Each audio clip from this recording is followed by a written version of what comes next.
I don't feel particularly comfortable about making this video.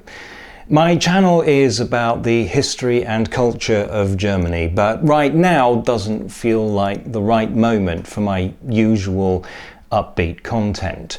In response to what is currently happening in America, the natural thing is to ask, what can we learn from German history? And unfortunately, we all know where that takes us. But first, let me just take issue with something said by the American commentator and satirist Stephen Colbert. This is from The Late Show just a couple of days ago. And it's not just U.S. citizens protesting racism in the United States. Protesters gathered in London, Toronto, even Berlin. You know it's bad when Germany thinks your country's racist. I actually saw this on the day that I learned that my application for German citizenship had been successful. This comes after 27 years of living in the country, so let my first public act as a German be this. Please be aware that Germany has come a long way in the last 75 years. Look, I understand the satirical point here, but modern Germany is the result of 2 generations of rebuilding with a conscious effort on ensuring that the mistakes of the past are not repeated. Now, I'm not saying that everything is perfect. There is definitely room for a lot of improvement. There are racists in Germany, and some of them even work for the police. That's the case in all societies. But I would suggest that when talking about a situation in which overt and sometimes brutal prejudice is a huge factor, you might want to avoid making use of outdated national stereotypes. Germans don't want to forget the past, but they do want people to see today's Germany as it really is. In short, Germans aren't demonstrating despite their Nazi past, they are demonstrating because of it. They have seen the mistakes made by their grandparents and great-grandparents and are trying to warn you not to go down that path. And also, they are determined that history must not be allowed to repeat itself here. In fact, if anything, many Germans are more sensitive to this kind of thing. They operate under 2 mantras. Never again and resist the beginnings. There are a lot of disturbing parallels with Nazi Germany, and it would be tedious to list them all. There are a lot of important differences as well, but the opportunity to resist the beginnings has long passed. But here's one thing. It's a common misconception that Hitler's power grab was completely legal. It wasn't, and in fact the Nazis broke quite a few laws to get where they wanted to be. It's just that nobody succeeded in stopping them. In particular, they used various dirty tricks, some of them illegal, to push through and then abuse emergency legislation in response to an act of arson which was held to be evidence of a national emergency.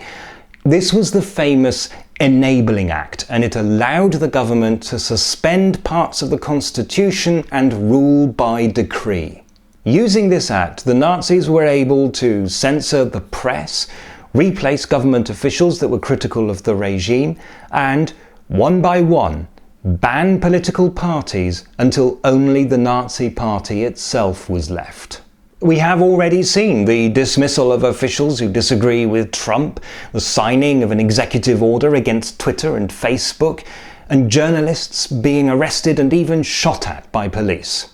And we have already seen Trump preparing to send the army into American cities, something that he cannot legally do without the authorization of Congress.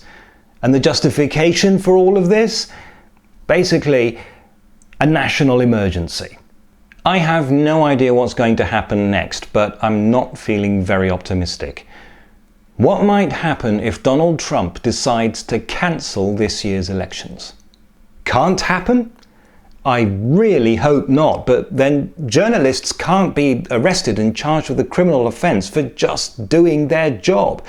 That would be a clear violation of the First Amendment. And yet, it is happening.